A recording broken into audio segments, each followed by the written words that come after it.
Solo podemos apreciar la importancia de un acontecimiento cuando ya ha pasado. Algo que podría parecer irrelevante en el momento que sucede puede acabar teniendo repercusiones inesperadas más adelante. Mirando atrás podemos apreciar claramente momentos decisivos, aunque en su momento nadie pudiera apreciar hasta dónde se dirigían los acontecimientos. Y algunos momentos son tan decisivos que afectan la historia del mundo durante los siglos venideros.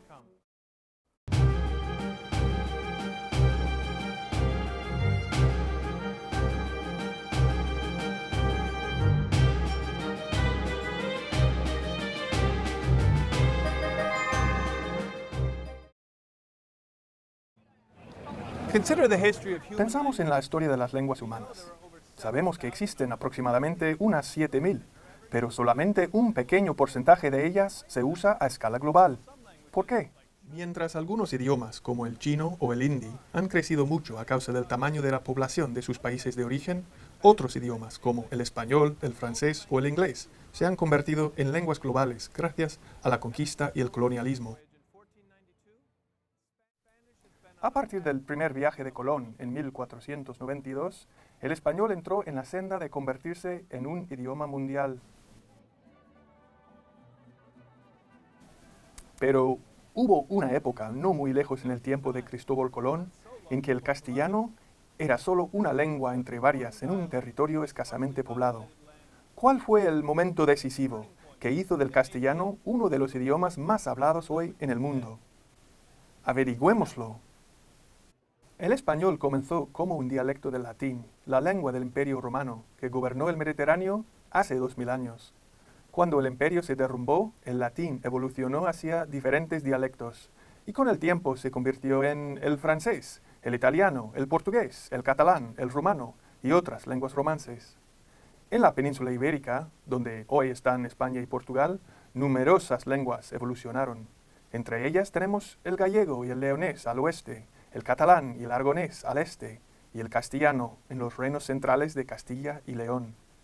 Con el tiempo, el castellano se convirtió en idioma predominante en España, y fue llevado a través del mundo con la expansión del Imperio Español. Nuestra búsqueda del origen de la expansión del castellano, el momento decisivo del español, podríamos decir, nos lleva no a 1492, sino a casi 1000 años antes, porque al otro lado del Mediterráneo, una idea nueva y trascendental se estaba extendiendo también. Otro momento decisivo en la historia que afectaría el desarrollo del español. En el siglo VII, no mucho después de que el Imperio Romano se desmoronase, el Islam apareció en la península arábiga, donde propagó enseñanzas acerca de Dios y los profetas bíblicos a través de su libro sagrado en árabe, el Corán. El Islam se extendió rápidamente por Arabia, formando una vasta unidad cultural que después comprendería desde la India hasta la península ibérica. Su capital estaba en Bagdad, el centro cultural más importante del mundo durante los siglos IX y X. Allí, eruditos islámicos tradujeron libros del persa y el griego clásico al árabe, y con eso impulsaron el conocimiento en muchas disciplinas, como la biología, la medicina, la astronomía y mucho más. Y ese conocimiento encontró su camino hacia España a través de la expansión de las civilizaciones musulmanas. Tras el año 711, la península ibérica se convirtió en un territorio predominantemente musulmán. Sus grandes ciudades eran todas musulmanas, y ahí la enseñanza se impartía en árabe, que se convirtió en la lengua intelectual más importante y prestigiosa en todo el Mediterráneo. Este edificio tan grande es el Palacio Real. Es uno de los palacios más grandes de Europa y una de las construcciones más icónicas de Madrid. Aunque se construyó en el siglo XVIII, encierra un pasado musulmán. Hace 1000 años, en este lugar, se levantaba una fortaleza islámica. ¿Qué sucedió entonces? ¿Cómo se pasó de un territorio dominado por el árabe a un imperio que extendió el español a través del mundo? Mientras buscaba respuestas a cómo la Iberia musulmana se transformó en la España de hoy, sospechaba que una pista importante fue el éxito del idioma castellano. Para comprobarlo, me dirigí a la Biblioteca Nacional de España.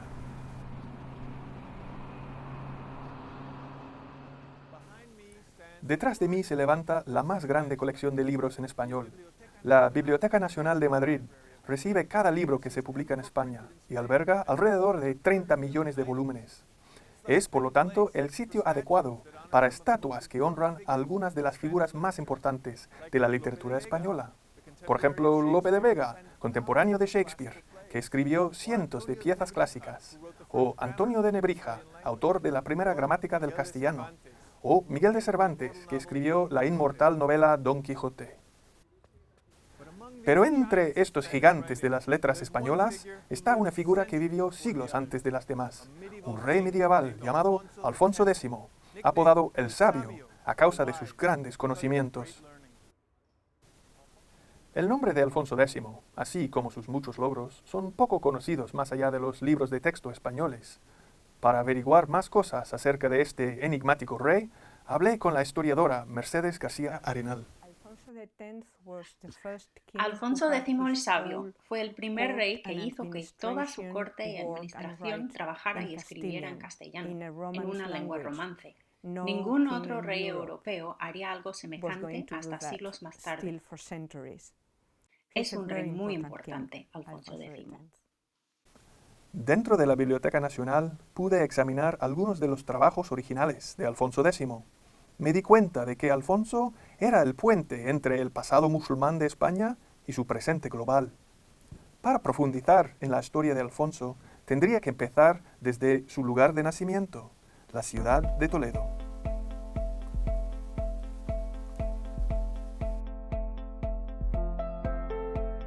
Entre los siglos VIII y XIII, la mayor parte de la península ibérica estuvo bajo la civilización musulmana, que llamó al territorio Al-Ándalus. A lo largo de 5 siglos, los cristianos conquistaron el territorio, empujando a los musulmanes hacia el sur. Toledo está en el centro de la península, y cuando lo conquistaron, en el año 1085, los cristianos respetaron la mayor parte de lo que encontraron ahí. En lugar de quemar los libros, empezaron a leerlos. En Toledo los cristianos encontraron todavía intactos algunos de los libros más importantes del mundo. Por ejemplo, muchos clásicos de la antigua Grecia desconocidos en latín, pero traducidos al árabe en Bagdad. Libros filosóficos de Platón, Aristóteles y sus continuadores. Libros astronómicos de Ptolomeo. Libros médicos de Galeno, Hipócrates y muchos más. Tales libros fueron redescubiertos junto a comentarios de los grandes pensadores musulmanes, como Avicena y Averroes. Visité el centro de investigación de la universidad, llamado la Escuela de Traductores, donde investigadores estudian la historia de la traducción en la ciudad. El concepto de Escuela de Traductores de Toledo es un concepto moderno, creado por los historiadores en el siglo XIX, para referirse al movimiento de traducción que hubo en esta ciudad en la Edad Media. En esta ciudad convivían las 3 culturas, había población que dominaba 3 o 4 idiomas, y esto favorecía, era un caldo de cultivo perfecto para que aquí se desarrollara un movimiento de traducción. Aparte de que a esta ciudad llegaron una gran cantidad de bibliotecas, sobre todo la biblioteca de Córdoba, muchos de sus libros fueron trasladados hacia el norte y llegaron a la taifa de Toledo. Y más adelante, pues, sobre todo con el impulso de Alfonso X, pues, es la corona la que retoma la actividad traductora e impulsa la traducción ahora ya hacia otra lengua, hacia el castellano, como lengua naciente, y todo el movimiento de traducción que hubo en esta ciudad favoreció y consolidó el desarrollo del castellano como idioma. En el año 1221, cuando Alfonso nació en esta ciudad, Toledo ya era un lugar famoso por sus traducciones del árabe, pero al sur de la ciudad se extendía una tierra en continua guerra entre cristianos y musulmanes. A lo largo de 30 años, el padre de Alfonso, Fernando III, conquistó la mayor parte de ella, reduciendo el territorio musulmán en un 75%. Cuando Alfonso se coronó en 1252, su reino era el más grande y poderoso de toda la península. Pero, ¿qué haría Alfonso con el poder que había heredado? Tenemos que entender la psicología del joven rey. Fernando III había sido un legendario héroe militar, y Alfonso quería igualar la grandeza de su padre de alguna manera. Por lo tanto, dedicó los nuevos inmensos recursos de su corona a revivir una tradición por la que Toledo era ya famosa, la traducción.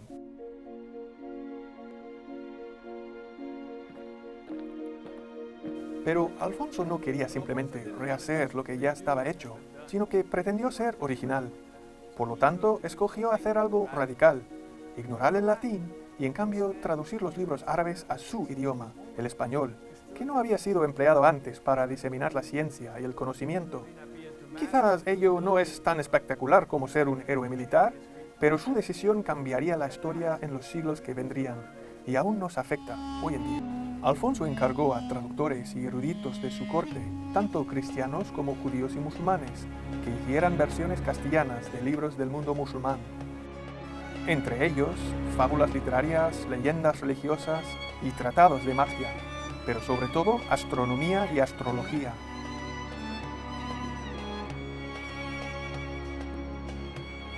En pocas décadas, Alfonso convirtió el castellano en la lengua más influyente de la península ibérica.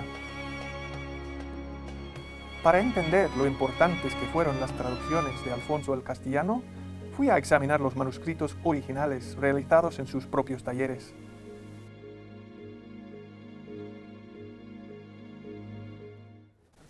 Me encuentro en el exterior de El Escorial, un gigantesco palacio y monasterio construido por Felipe II en las proximidades de Madrid en el siglo XVI.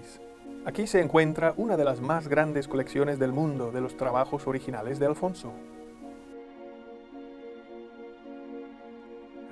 Estoy en el interior de la biblioteca de El Escorial, y aquí podemos observar que Alfonso no solo usó el castellano para traducir libros del árabe, sino que también encargó a astrónomos de su propia corte que tomaran medidas detalladas de las estrellas. De esta forma pudo ampliar los libros de astronomía que antes habían sido escritos por eruditos de Bagdad y Toledo. Sus traducciones al castellano tendrían influencia en la ciencia durante siglos. Su libro del saber de astronomía proporcionaba amplia información sobre el uso de instrumentos científicos, tales como el astrolabio, la brújula y el reloj de agua. Las tablas astronómicas de Alfonso, llamadas tablas alfonsíes, desarrollaron los modelos árabes y llegaron a ser muy conocidas. Los astrónomos europeos usaron estas tablas durante más de 300 años. Nicolás Copérnico, el hombre que revolucionó la ciencia en el siglo XVI, tenía su propia copia de las tablas de Alfonso. Alfonso hizo también que los eruditos de la corte escribieran libros influyentes en otras áreas. La Historia de España y la General Historia son crónicas de la historia de España y de todo el mundo, respectivamente. Las 7 partidas es un exhaustivo código legislativo en lengua vernácula y tuvo tanta influencia en el desarrollo de las leyes modernas que podemos encontrar un retrato de Alfonso hasta en la Cámara de Representantes de los Estados Unidos, en Washington, como uno de los grandes legisladores de la historia. Alfonso escribió incluso un libro de juegos, que incluía el ajedrez, las damas y juegos de dados como el backgammon. El ambicioso esfuerzo de Alfonso transformó el castellano en una lengua apta para escribir historia, ciencia y derecho, preparando el camino para que se convirtiese en una lengua mundial.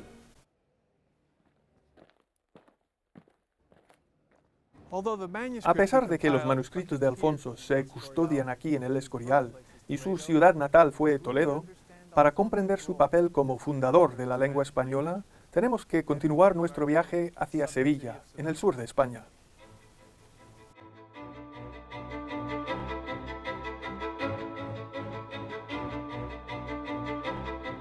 La conquista de Sevilla por Fernando III en 1248 se considera su más grande victoria militar.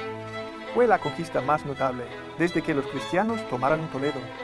Fue tan significativa para la causa de la expansión cristiana que la Iglesia Católica canonizaría a Fernando III más adelante, y desde entonces se le conoce como el Santo. Sevilla fue probablemente la ciudad favorita de Alfonso, pues representaba la belleza y el estilo que él más admiraba, aquel de los musulmanes que habían dominado la ciudad hasta solo 4 años antes de que comenzase su reinado. El recuerdo de Fernando, el padre de Alfonso, aún perdura en esta ciudad. Aquí lo tenemos, montado en su caballo, justo enfrente del ayuntamiento, celebrando su victoria militar. Y mientras caminamos por la ciudad, descubriremos que Sevilla también recuerda a Alfonso. La leyenda popular le atribuye el lema oficial de la ciudad, que significaría "no me ha dejado". Estas palabras se pueden encontrar en cada calle de Sevilla, que así todavía honra a Alfonso por sus grandes logros.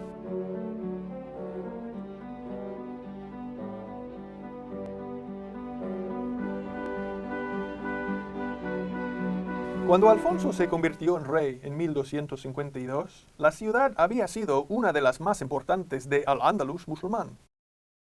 Uno de los primeros sucesos tras la conquista fue la consagración de la mezquita como iglesia. La mezquita de Sevilla había sido una de las más grandes de Al-Ándalus, o incluso de todo el Mediterráneo. Hay testimonio de que Alfonso amenazó con castigar a quien quiera que intentase demoler la mezquita, tanto a cristianos que quisieran celebrar la victoria, como a musulmanes que no soportasen que la mezquita hubiese caído en manos infieles. El patio original de la mezquita, así como su torre o minarete, todavía permanecen. El minarete sirve ahora como campanario y se conoce como la Giralda, a causa de la veleta que se situó en su cúspide. Alfonso configuró su propio reino basándose en el modelo de civilización musulmana que su padre había conquistado. Junto a la catedral había una fortaleza musulmana, o alcázar, que Alfonso convirtió en un palacio para su propio deleite. Aún hoy es la más antigua residencia real en España, y la familia real la utiliza durante sus visitas de estado a la ciudad.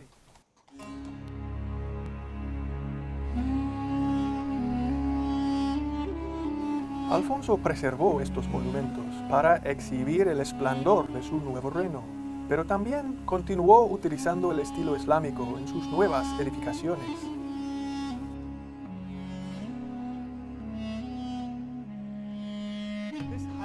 Este modelo híbrido, que usaba elementos islámicos en edificios cristianos, se llama estilo mudéjar, palabra que se refiere a los musulmanes que quedaron atrás cuando Alfonso se convirtió en su rey cristiano.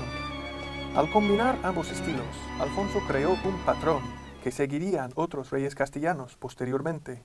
Fui a hablar con el historiador Sebastián Fernández Aguilera sobre el tataranieto de Alfonso, Pedro I, que ensanchó el Alcázar en el siglo XIV.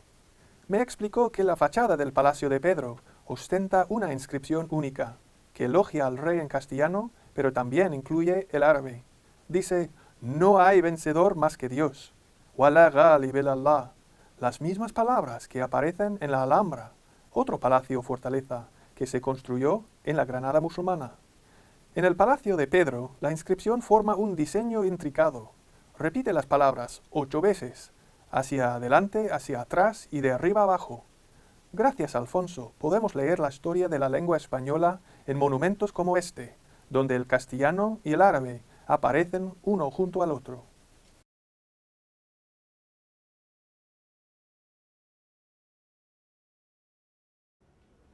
¿Recuerdas aquellos libros que Alfonso hizo traducir?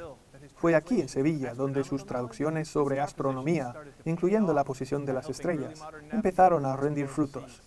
Desde que los soldados romanos establecieron aquí una colonia en el año 206 a.C., durante la Segunda Guerra Púnica, la fortuna de Sevilla ha estado ligada al río que pasa por ella, el Guadalquivir. Al comenzar el reinado de Alfonso, la ciudad ya estaba defendida por una torre de vigilancia, conocida como la Torre del Oro. Había sido erigida por los musulmanes al mismo tiempo que la mezquita. Cerca de la torre, Alfonso construyó astilleros, llamados las atarazanas, tanto para la defensa de la ciudad como para impulsar los viajes marinos. Quien domine Sevilla, controla la costa. No es por casualidad que tras el viaje de Colón a América en 1492, Sevilla se convirtiera en el centro del imperio marítimo de España, que se expandía tanto hacia el este, por el Mediterráneo, como hacia el oeste, en las Américas, e incluso más lejos, hasta las Filipinas. Fue aquí, en la Casa de Contratación, donde Américo Vespucio preparó su viaje a la tierra que llevaría su nombre, América. Después de la conquista del Nuevo Mundo, Sevilla se convirtió en el centro administrativo y comercial de las colonias americanas. todos los documentos relativos al Imperio Español, desde las cartas del mismo Colón hasta la contabilidad de los gobiernos de México y Perú, se recibían y enviaban a través de Sevilla, y todavía continúan aquí, en la antigua lonja de los mercaderes, después convertida en el Archivo de Indias. Pero no solo se traían documentos, sino también especias, esclavos y plata, muchísima plata. La riqueza de América, extraída a través del trabajo forzado de los indígenas, pasaba a través de Sevilla, y la ciudad se enriqueció con ella. La plata produjo espléndidas piezas de arte y majestuosos monumentos, de modo que las docenas de conventos y monasterios de la ciudad están decorados con ella. Aquí en Sevilla, los mundos cristiano, judío y musulmán convergieron en un camino que más adelante se topó, a menudo violentamente, con el nuevo mundo de las Américas. La antigua mezquita, convertida en iglesia, se derribó en el siglo XV para dejar paso a esta imponente catedral gótica, en la actualidad la más grande del mundo. Hoy en día, la mayoría de visitantes se detienen ante esta tumba, considerada la de Cristóbal Colón. Sin embargo, no saben que las tumbas de Alfonso y de su padre se encuentran a tan solo unos pasos, en la Capilla Real. Alfonso hizo construir una tumba en honor a su padre Fernando, y la cubrió de inscripciones que le elogiaban como conquistador de Sevilla. De manera apropiada, estas inscripciones están escritas en las 4 lenguas de su reino: latín, hebreo, árabe y castellano.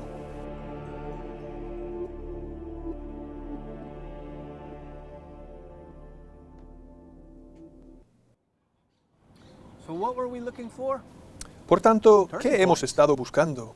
Momentos decisivos. Gracias a las traducciones de Alfonso, el castellano se convirtió en un idioma dominante. A causa de la ubicación de Sevilla y de las ambiciones imperiales de España, ese idioma se extendió alrededor del mundo, y hoy lo hablan cientos de millones de personas, en todos los continentes. Y a pesar de ello, ¿quién recuerda el nombre de Alfonso hoy en día? Recuerda que antes mencioné cómo la leyenda popular atribuye al mismísimo Alfonso el lema oficial de la ciudad de Sevilla. Se encuentra por todas partes, desde banderas a señales, pasando por tapas de alcantarillado. Las palabras de Alfonso dan gracias a la ciudad, diciendo: «No me ha dejado». Y las palabras de Alfonso nos recuerdan que los momentos decisivos se hacen evidentes donde quiera que miramos. Solo tenemos que recordar buscarlos.